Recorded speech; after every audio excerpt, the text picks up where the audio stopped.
பெத்த தாய் எப்படி போனா போய் சேர்ந்தாலும் ஒழுங்கான்னு ஒன்றும் தேவையில்லை அவனுக்கு. தூங்கிட்டான் படுத்து. இப்படி ஒரு பிள்ளையை பெற்றிருக்கேன் பாரு நானும்.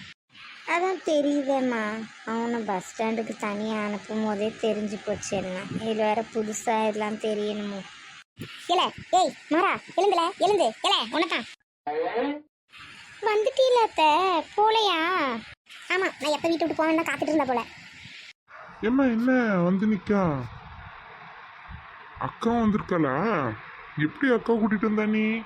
நீ தான் தனியாக விட்டுட்ட, அப்புறம் என் மாவா என்ன தனியாக விடுவாளோ? அதான் நீ ஃபோன் பண்ணோன்னு பஸ் ஸ்டாண்ட் கிளம்பி வந்து பஸ் ஸ்டாண்ட்லேருந்து என்ன கூட்டிகிட்டு வந்துட்டா. அப்புறம் போகலாம், நீ வா தனியாக போவாதேன்னு.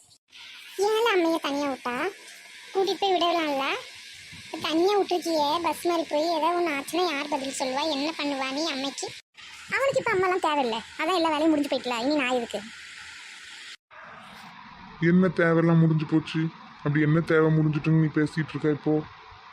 நான் போவாத என்ன, நீ போனா சரி. நாளைக்கு ஆட்டோ ஏற்றி விடுறேன்னா என்கிட்ட காசு இருக்கு, நானே போயிடுவேன். நீ கிளம்புனா அதுக்கு நான் என்ன பண்ண முடியும்? சொல்ல தான் முடியும். சின்ன பிள்ளையா நீ?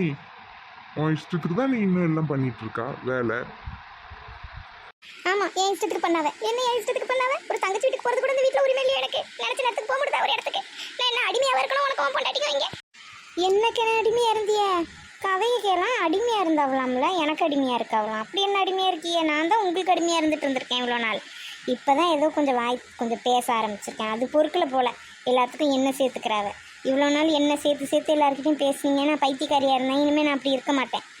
நீங்கள் 2 பேர் பேசுனா உங்கள் கதையை பேசுங்க, என்ன நடுவில் இருக்கக்கூடாது. இதே மாதிரி முதல்ல இருக்க வேண்டியதானலா? நீ தானே அவனை அனுப்ப மாட்டேன் என் கூட.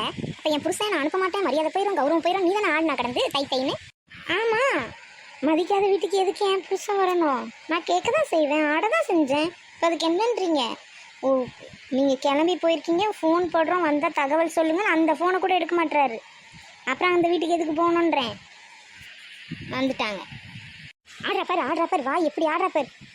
என்ன பதுமையாக பவுசாக இருந்தா பூனை போல. இப்போ அவள் புத்தியை காமிக்காப்பார். இப்போ தான் தெரியுது ஒவ்வொன்றா அவள் வாய் எனக்கு. ஆமாம், இத்தனை வருஷம் உங்ககிட்ட குப்பை கொட்டிட்டு உங்கள் வாயில் கொஞ்சம் கூட வரலைன்னா எப்படி? எல்லாம் நீங்கள் கற்றுக் கொடுத்த பாடம் தான். உங்கள் வாய் தான். நான் கற்றுக்கிறது, நான் பேசுறது எல்லாமே உங்ககிட்ட வந்து கற்றுக்கிட்ட பாடம் தான். ஆமாம், என்கிட்ட இருந்து எல்லாம் கற்றுக்கிட்டேன். நான் இப்படி தான் ஆடிட்டுருக்கேன். ஆமாம், சந்தேகமாக இருந்தால் உங்கள் மகன்கிட்ட வேணால் கேளுங்க. ஏன் உங்கள் குடும்பத்தில் எல்லாருக்கிட்டையும் கேளுங்க. எல்லாரும் சொல்லுவாங்க உங்கள் கதையை. கதையாக வண்டியாக சொல்கிறாங்க எல்லாம். எவ சொன்னா கதையாக வண்டியா? அவளை இங்கே கூட்டிகிட்டு வா, அவள்கிட்ட நான் பேசிக்கிறேன். கதையை வண்டியா சொல்கிறாளாமல்ல, எவ சொல்கிறான்னு தெரியலையாது. உங்கள் அண்ணன் பொண்டாட்டியும் அண்ணன் கொழுந்தியாலும் தான். போய் கேளுங்க. போன வாரம் நடந்த கதை எனக்கு தெரியாதுன்னு நினச்சிட்டு இருக்கீங்களோ? எல்லாம் எங்களுக்கு தெரியும். யாரில் சொன்னது? நீயா சொன்னாதே அவகிட்ட? அம்மா அப்படி சொல்லலம்மா, நீங்க வருத்தமா இருக்கீங்க அதனால எதுவும் வாய் பேசாதுன்னு அந்த அர்த்தத்துல தான் நான் சொன்னேன். எல்லா விஷயத்தையும் போய் சொல்லிடல அவகிட்ட. அதான் என்னை பார்த்தா அவளுக்கு இலக்காரமா இருக்கு. நீயும் கொஞ்சம் பொறுமையா இரு கையில். இப்படி ரொம்ப பேசாத, நல்ல பழக்கம் இல்லை இது. அப்படியா அண்ணி? சரி அண்ணி, அதை நீங்கள் உங்கள் குடும்பத்தில் பண்ணுங்கன்னு இங்கே வந்து நீங்கள் நாட்டாமல் பண்ண வேண்டாம்.